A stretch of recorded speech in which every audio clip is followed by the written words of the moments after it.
Bonjour, bienvenue au cours d'intelligence artificielle en mécanique.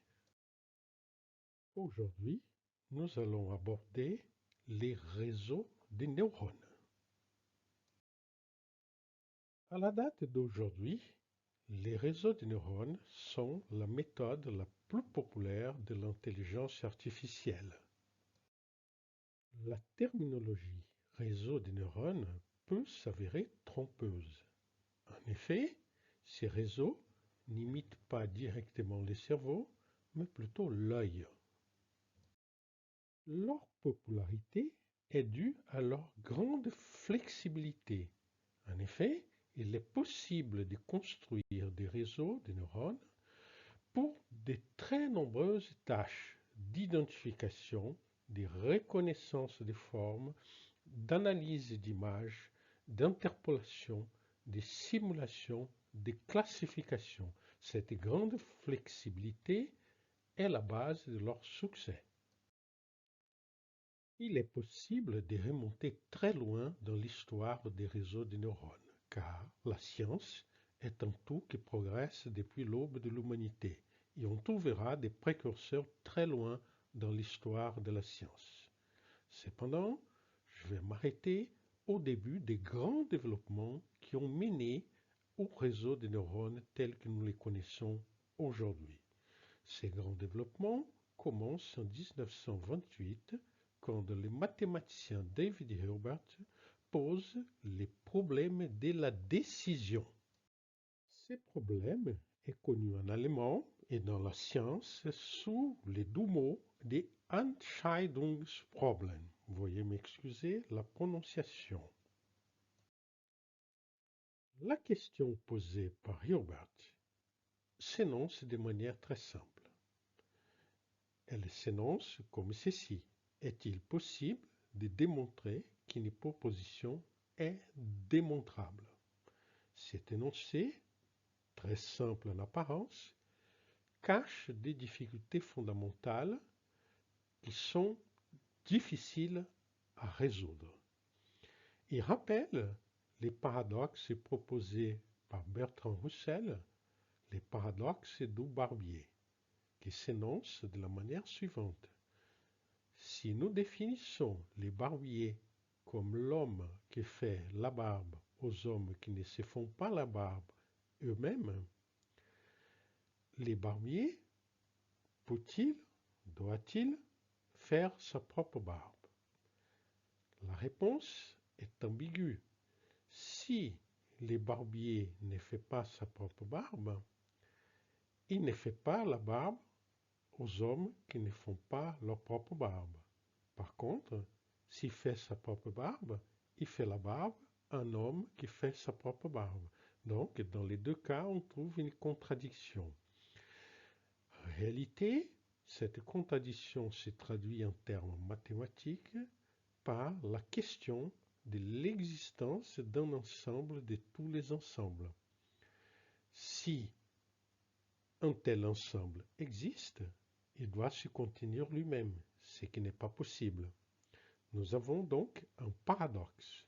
Ces paradoxes mènent à des difficultés logiques qui posent la question de savoir si les mathématiques sont vraies ou si elles contiennent des contradictions. C'est l'essence profond de la question posée par Hilbert. S'ajoute à la question d'Hilbert une question supplémentaire. Supposons que la réponse soit positive, qu'il soit possible de démontrer qu'une proposition est démontrable. Question suivante. Y a-t-il un moyen automatique de le faire? Est-il possible de construire une machine ou un programme d'ordinateur qui nous dira si une proposition est démontrable? Les questions posées par Hilbert ont amené au développement des recherches en logique mathématique, notamment sur la théorie de la démonstration, dont un des premiers auteurs, c'était Jacques Herbrand, qui a soutenu sa thèse sur la théorie de la démonstration. Et sa première réponse était négative. Selon ses premières conclusions, il n'était pas possible de démontrer qu'une proposition était démontrable. Ces recherches sont ensuite développées par Kurt Gödel, qui aboutit au théorème dit de l'incomplétude des mathématiques, dans lequel il va démontrer qu'il est impossible de savoir si les mathématiques ne recèlent aucune contradiction. En dehors de Jacques Herbrand, d'autres mathématiciens s'intéressent aux problèmes soulevés par Hilbert. Parmi eux, un professeur de Princeton, brillant chercheur, Alonzo Church, publie 2 articles en 1936 qui tendent à démontrer la même chose, c'est-à-dire que les problèmes posés par Hilbert n'ont pas de solution. À cette même époque, Princeton reçoit un jeune doctorant qui s'appelle Alan Turing. Alan Turing venait de l'Angleterre où il avait étudié à Cambridge et avait décidé de poursuivre son doctorat à Princeton. Nous voyons ici les bulletins d'Alan Turing. Comme nous voyons, il travaille sous la direction d'Alonzo Church pour préparer son doctorat. La thèse de doctorat d'Alan Turing, préparée sous la direction de Church, porte sur les systèmes logiques basés sur des nombres ordinaux. Cependant, elle ne constitue pas le seul travail de recherche de Turing à cette époque. Quand il arrive à Princeton, il apporte déjà dans ses bagages une réflexion sur les problèmes d'Hilbert. Cette réflexion était si avancée que Turing apporte en réalité un article qu'il souhaite publier sur le sujet. Cet article, paru juste après l'article de Church, fait date dans l'histoire de l'informatique. Il traite de la possibilité de calculer certains nombres avec une application au problème de Hilbert. Turing arrive de manière totalement indépendante et par un chemin complètement différent à la même conclusion: les problèmes posés par Hilbert n'ont pas de solution. Regardons d'un peu plus près le travail de Turing. Pourquoi est-il considéré comme fondamental pour l'informatique? En réalité, dans cet article, Turing introduit une nouvelle notion, la notion de machine de Turing. Plus que ça, Turing introduit la machine de Turing universelle, qui est capable d'exécuter des opérations et de calculer tout ce qui peut être calculé de manière automatique. En 1939, la Seconde Guerre mondiale éclate. Turing est de retour en Angleterre et commence à travailler à Bletchley Park, un centre de recherche où la cryptographie, l'analyse de données et l'informatique se développent. C'est dans ce centre que Turing construit sa première machine et qu'il l'utilise pour déchiffrer les codes allemands Enigma. En 1943, la Seconde Guerre mondiale prend son tournant pratiquement définitif. Cette même année, 2 chercheurs américains, McCulloch et Pitts, publient un article intitulé A Logical Calculus of the Ideas Immanent in Nervous Activity. Cet article est très novateur et provoque une violente vague de recherche qui balaye l'ensemble de l'informatique, des mathématiques et de l'électronique. Dans cet article, nous voyons apparaître la notion de réseau de neurones. McCulloch et Pitt rappellent la physiologie d'un neurone. En effet, un neurone reçoit un stimulus et transmet l'information via une synapse. L'information est un signal reçu d'un autre neurone et la synapse, c'est un signal envoyé vers un autre neurone. Ainsi, McCulloch et Pitt construisent un modèle d'un système qui a une entrée et une sortie. Comme pour un vrai neurone, cet élément reçoit une information d'un autre élément et envoie l'information vers un autre élément. Une deuxième caractéristique des neurones est l'existence d'un seuil d'activation. Si l'excitation est plus faible que ce seuil, les neurones ne rentrent pas en activité.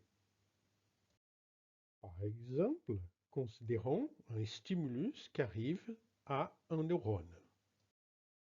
On note S, les seuils d'activation.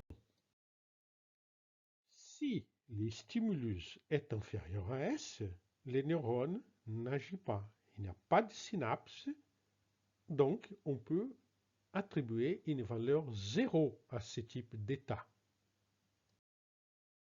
Par contre, si les stimulus dépassent les seuils d'activation S, les neurones réalisent une synapse et transmettent une information.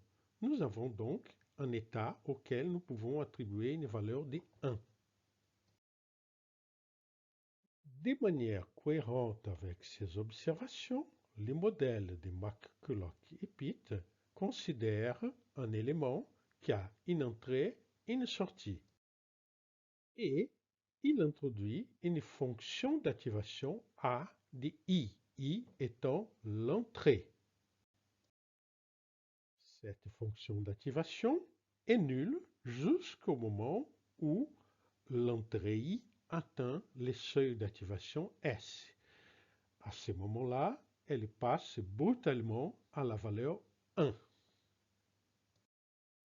Lorsqu'on veut faire du calcul, une des questions qui se pose est celle de la construction d'approximation de cette fonction A. On peut par exemple envisager des approximations de type polynomial ou, plus simplement, une approximation linéaire. Ainsi, McCulloch et Pitt posent les principes généraux de la simulation d'un réseau de neurones. Et parmi ces principes, nous retrouvons un principe binaire, 0 ou 1, où l'activité du neurone se résume à deux états.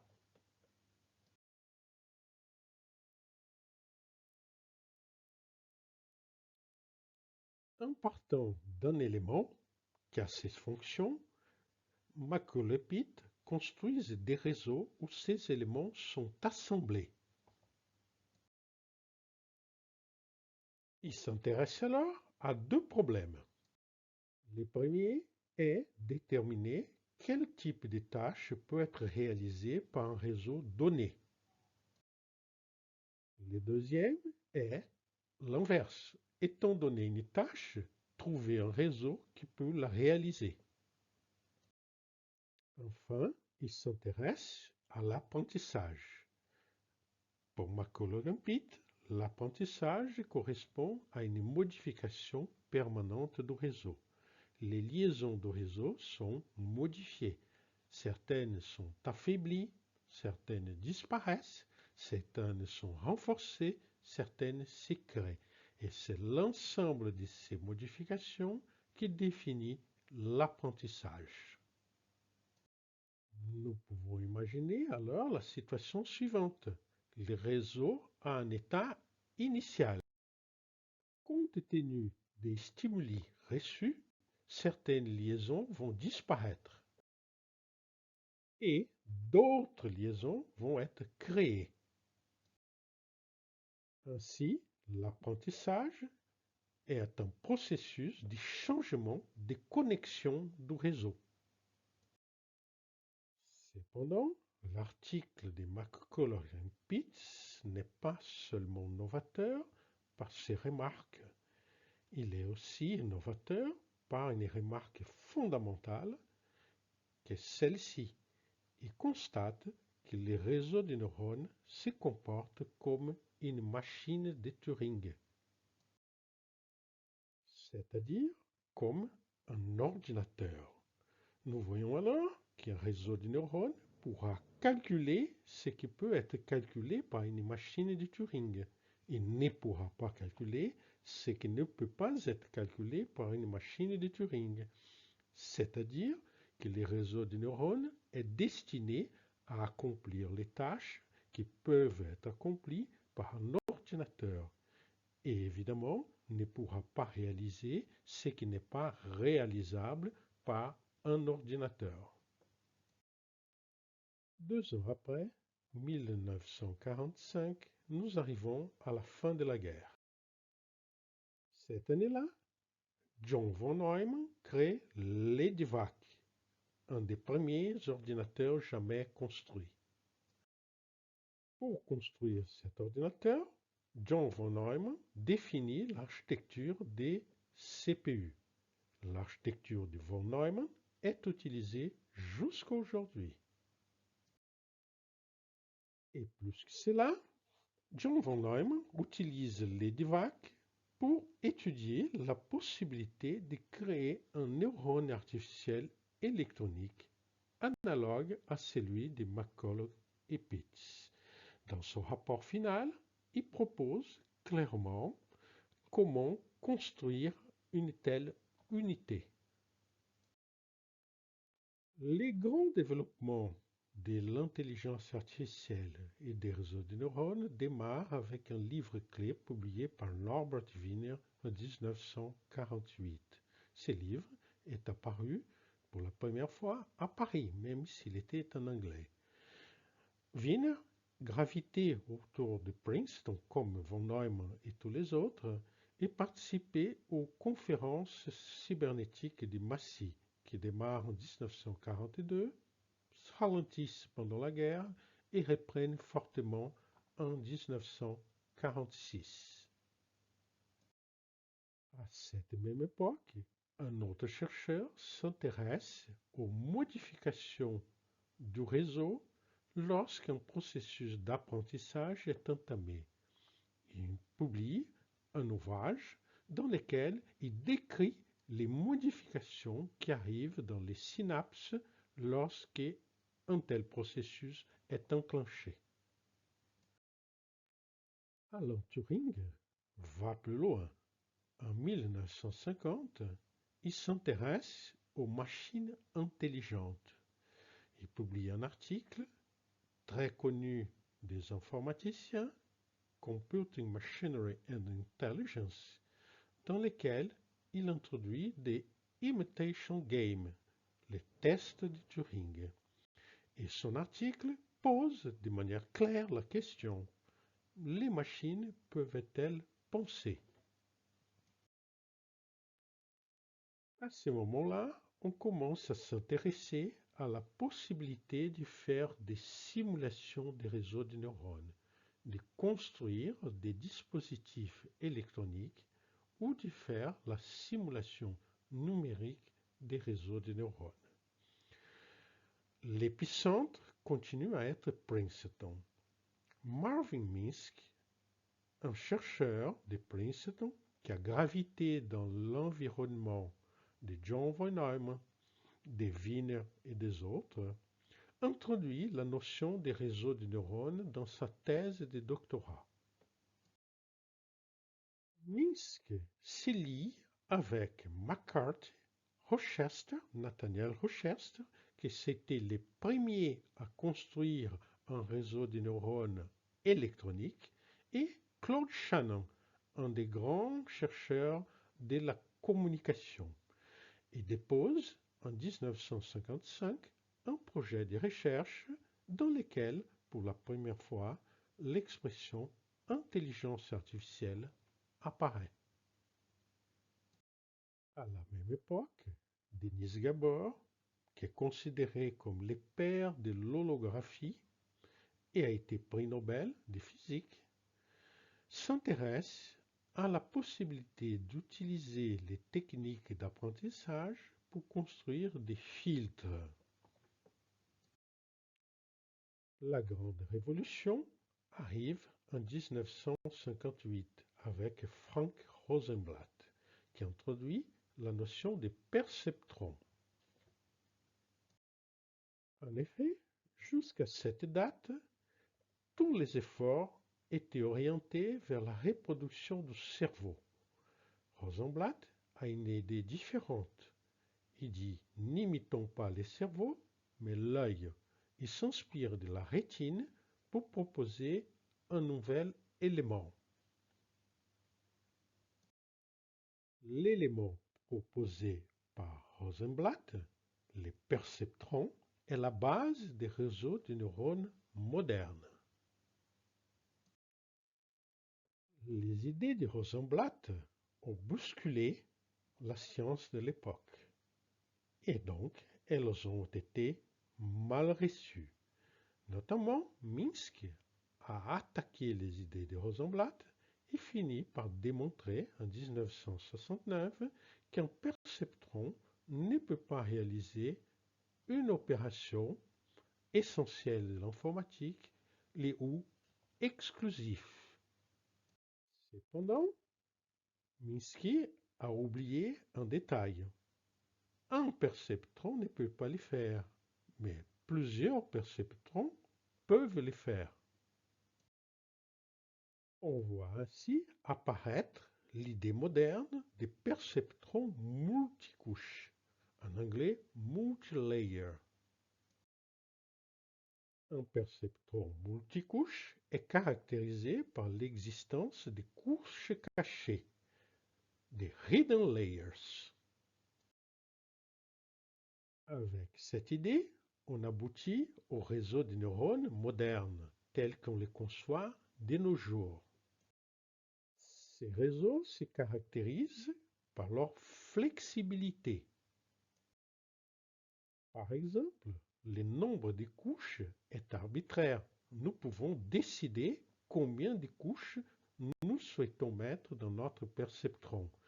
Nous aboutissons là au deep learning, où nous avons un grand nombre de couches.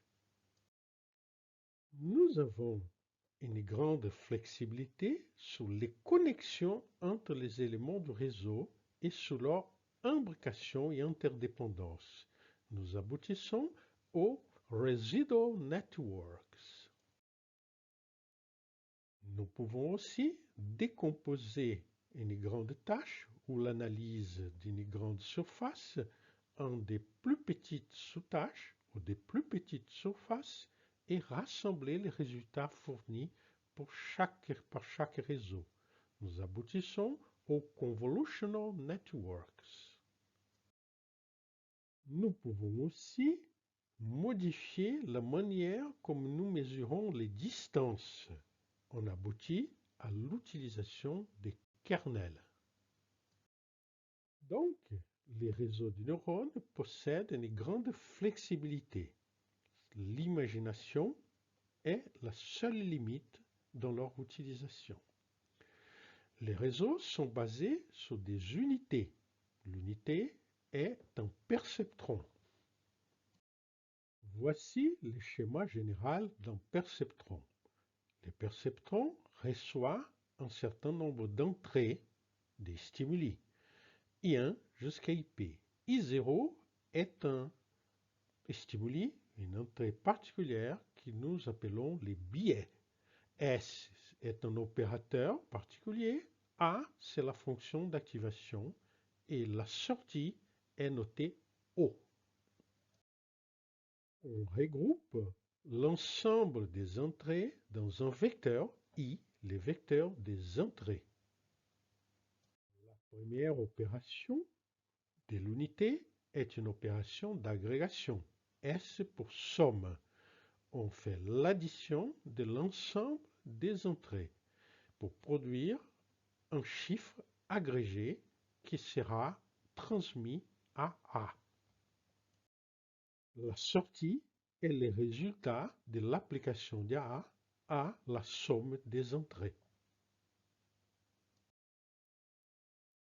On trouvera dans la littérature des fonctions A classiques. Par exemple, 1 sur 1 plus exponentielle de moins s. Cette fonction est connue sous le nom de sigmoïde. Par exemple, pour les entrées que nous donnons ici, 1, 0,5, moins 1, 0,25, dont la somme vaut 0,75, le résultat de sortie O vaut environ 0,6792.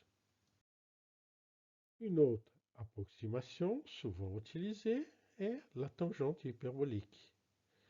Par exemple, dans ces cas, nous avons O environ 0,6351.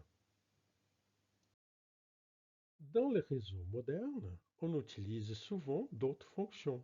Par exemple, la fonction ReLU, qui se traduit par le maximum entre 0 et S. Ici, ça vaut 0,75. Les unités sont rassemblées dans un réseau. Classiquement, il existe deux types de réseaux selon qu'il y a des retours en arrière ou non. Les premiers réseaux est les réseaux dits feed-forward, dans lesquels il n'y a pas de retour en arrière, il n'y a pas de boucle. Aucune flèche va dans le sens contraire. Le deuxième type de réseau, c'est les réseaux récurrents, dans lesquels il peut y avoir des retours.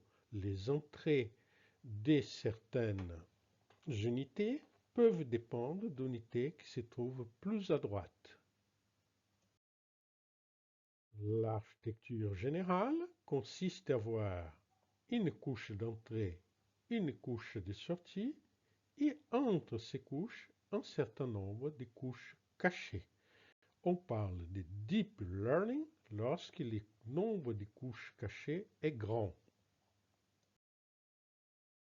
Le principe général d'un réseau est que la sortie d'une unité devient l'entrée d'une autre unité.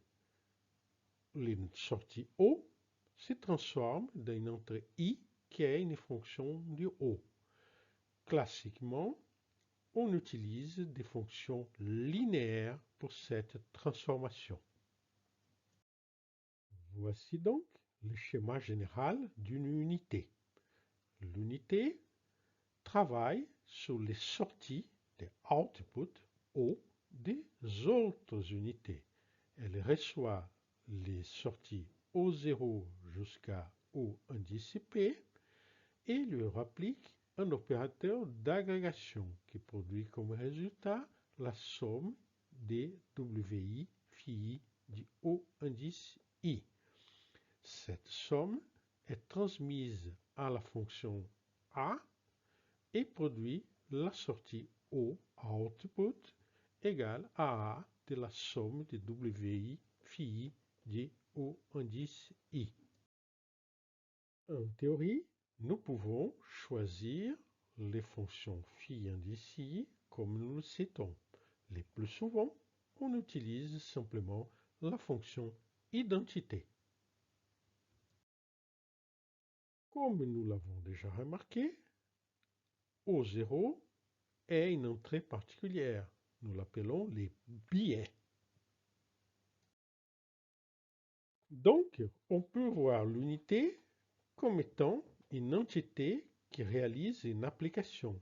Elle prend comme entrée les vecteurs des sorties O0 jusqu'à O indice P et produit une autre sortie qui est A des sommes des WI O indice I.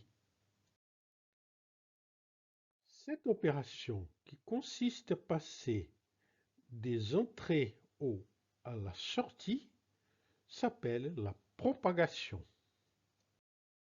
Il est usuel de considérer une deuxième opération dans les réseaux, l'opération de rétropropagation.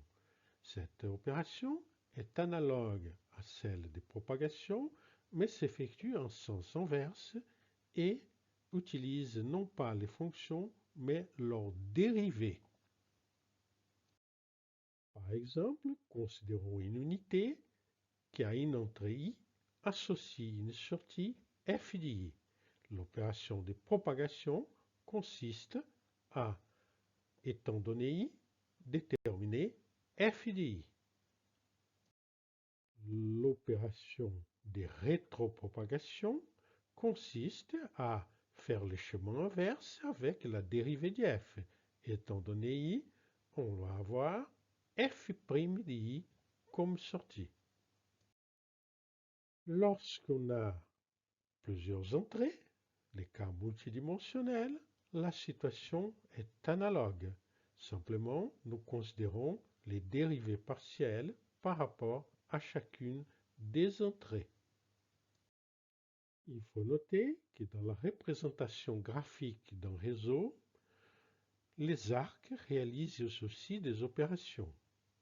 Une sortie O d'une unité est transmise à l'autre unité en la multipliant par un coefficient de poids W. O devient W fois O. Donc, il existe aussi une opération de rétropropagation sur les arcs. Chaque flèche peut faire l'objet d'une rétropropagation qui consiste à utiliser la dérivée de la fonction W fois O qui est simplement égale à W. Voyons comment ça fonctionne à l'aide d'un exemple. Prenons un réseau très simple formé de 4 couches. Nous avons une couche d'entrée, une couche de sortie et entre les deux couches cachées. La première opération est réalisée par l'unité d'entrée qui transforme l'entrée X dans une première sortie au indice 0. La deuxième opération est effectuée par le premier arc qui transforme la sortie O0 dans une entrée I indice 1. La première unité, cachée, transforme cette entrée dans une sortie O indice 1. Et l'arc qui relie les deux unités cachées transforme O indice 1 I indice 2. La deuxième unité cachée transforme I indice 2 en O indice 2. L'arc des sorties transforme O indice 2 en I indice 3. L'unité de sortie transforme I indice 3 dans la sortie Y. Cette suite d'opérations est l'opération de propagation dans les réseaux. Lorsqu'on veut adopter une formulation plus compacte, on peut éliminer les entrées I et n'écrire que des équations où ce sont les sorties O qui interviennent. On réduit le nombre d'équations à écrire et on obtient un formulaire plus compact. Voyons à présent l'opération de rétropropagation qui est essentiellement destinée au calcul des dérivées. Essayons de déterminer la dérivée de la sortie Y par rapport à W0. Pour cela, nous partons de la dernière équation. Cette équation relie Y à O2. Donc, en dérivant la dernière équation, à l'aide de la règle de la chaîne, nous avons une équation qui ramène la dérivée d'y par rapport à W0 à la valeur de la dérivée de O indice 2 par rapport à W0. Nous avons donc besoin de la valeur de la dérivée de O indice 2 par rapport à W0. Cette valeur est obtenue de l'équation précédente. Nous appliquons une nouvelle fois la règle de la chaîne et nous obtenons une relation entre la dérivée du O2 par rapport à W0 et la dérivée du O indice 1 par rapport à W0. Nous remontons encore une fois dans la chaîne et nous calculons DO indicien dW0 à partir de l'équation précédente. Une nouvelle application de la règle de la chaîne.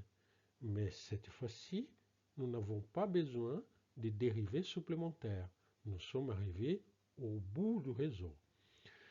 Dans ce cas, nous pouvons déterminer DO indicien de W0 en connaissant les valeurs de W0, O0 et B0. Cette valeur étant connue, nous pouvons remonter à DO indice 2 de W0 et puis finalement obtenir la dérivée d'y par rapport à W0. Cette opération est dite la rétropropagation. En réalité, il serait plus approprié de parler de rétropropagation pour les formules, car notre procédure a été surtout destinée à obtenir un formulaire. En effet, lorsqu'on souhaite une valeur numérique, c'est-à-dire on souhaite vraiment réaliser les calculs, nous allons répartir du début. On répare de la valeur du O indice 0, W0, B0 pour calculer DO indicien de W0. Puis on remonte à DO indice 2 de W0 et à la fin, on arrive à DY de W0.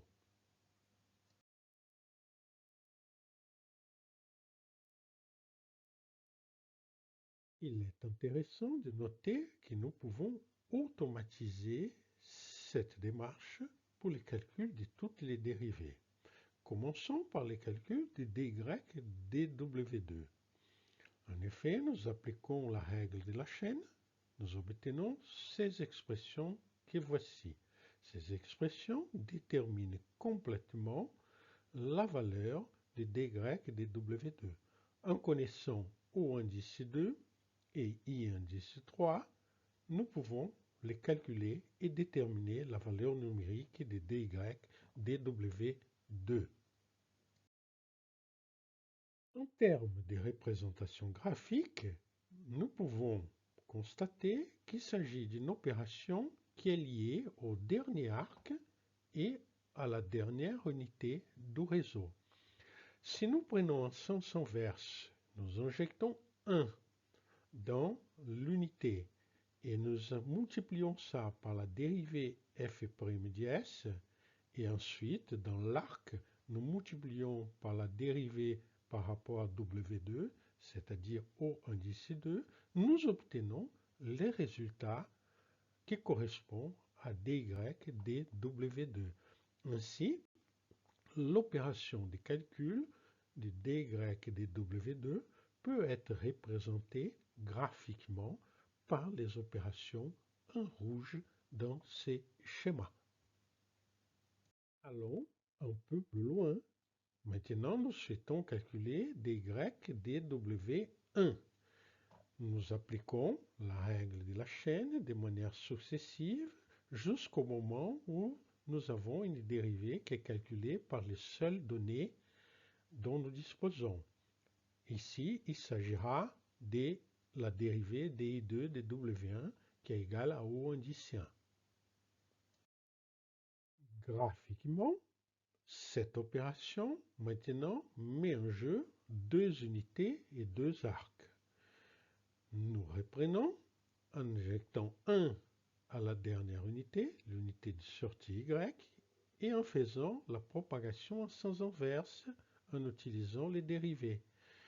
Donc nous allons obtenir les schémas que voici, qui correspondent au calcul de dy de w1.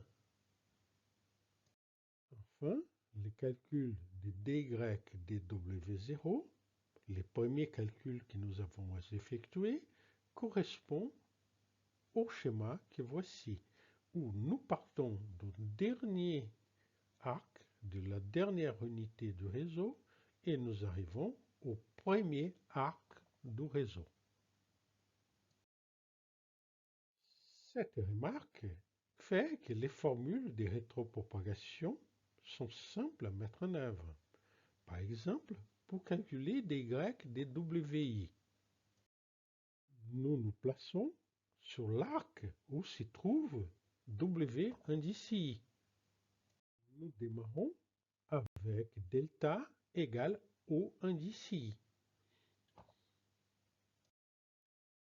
Puis, nous suivons les réseaux.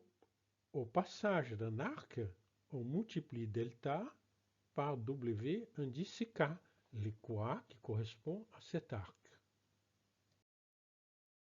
Au passage d'une unité, on multiplie delta par la dérivée de la fonction d'activation, A' indice K. En suivant les réseaux jusqu'à la sortie, le résultat sera dy dw indice i. Les calculs des dérivées servent essentiellement à l'apprentissage. L'apprentissage ou l'entraînement du réseau consiste à utiliser des données observées pour déterminer l'équation W. Nous avons donc un ensemble de données. Ces données sont formées d'entrées et de sorties. Les entrées sont regroupées dans un vecteur T, les vecteurs des entrées d'entraînement. Ces entrées correspondent aux sorties observées, qui sont regroupées dans un vecteur Y.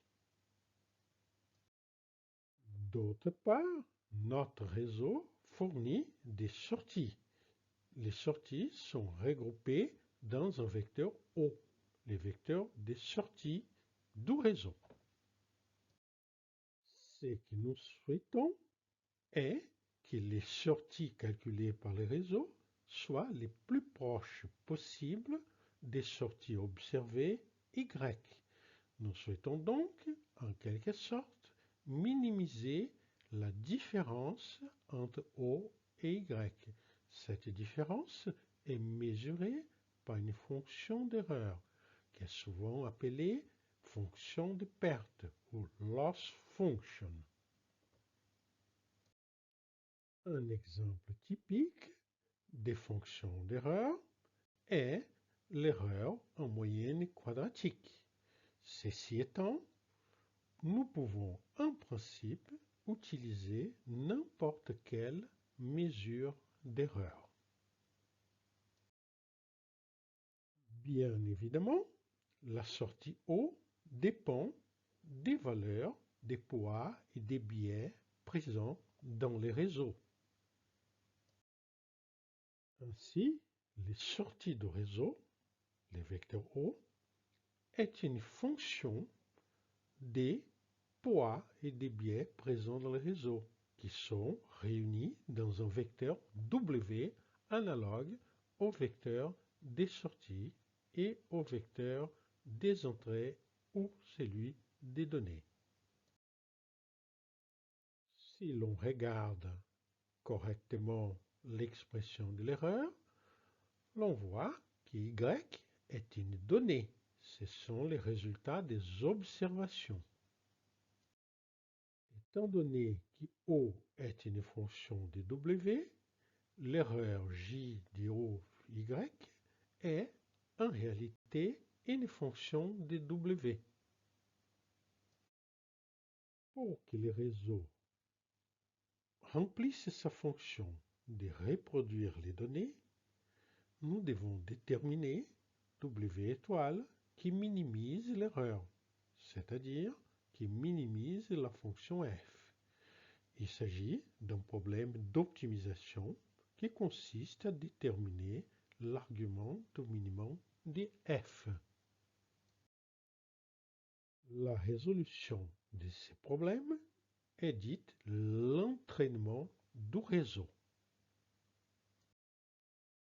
Voici un exemple. Considérons les données qui correspondent à la fonction y égale à x au carré. Ces données vont servir à l'entraînement du réseau qui essaiera de les reproduire.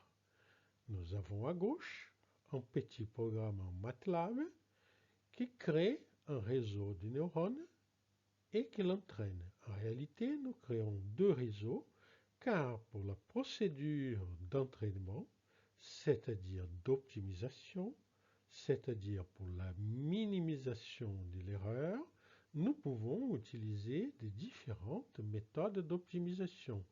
Ici, nous utilisons deux méthodes classiques, la méthode de Levenberg-Marquardt et la régularisation bayésienne. Les résultats sont présentés dans la figure. Comme indique les schémas que vous voyez en haut de la figure, nous avons un réseau qui contient une seule couche cachée avec 5 unités. Voici les résultats lorsqu'on change les réseaux. Maintenant, les réseaux contiennent 3 couches cachées, chaque couche ayant 2 unités. Voyons un exemple où ça marche moins bien. Considérons comme donnée les restes de la division de x par 2 auquel nous rajoutons 1. Donc le résultat sera 1 ou 2 selon si le nombre est impair ou pair. Nous utilisons un réseau qui contient 10 couches cachées, chaque couche avec 5 unités. Il s'agit donc d'un grand réseau. Cependant, les résultats sont mauvais. Comment l'expliquer? Tout d'abord, la fonction que nous essayons d'approcher n'est pas une fonction continue. Au contraire, il s'agit d'une fonction discrète dont l'image ne contient que 2 valeurs. En outre, pour ce type de situation, il est plus efficace d'utiliser une méthode de classification à la place d'une méthode d'interpolation. En effet, si nous construisons un réseau dédié non pas à l'interpolation mais à la classification, les résultats sont de bien meilleure qualité, comme voici. Voici les résultats avec un réseau de classification et une seule couche cachée avec 10 éléments. Nous avons encore des résultats de bonne qualité. Comme vous avez vu dans ces exemples, MATLAB vous propose un certain nombre de commandes qui vous permettent de générer des réseaux. Vous pouvez contrôler l'ensemble des paramètres de l'architecture du réseau en les utilisant. Il est maintenant temps de passer à la pratique, d'essayer d'utiliser ces réseaux pour interpoler des fonctions ou pour faire de la classification. Merci pour votre attention. Au revoir.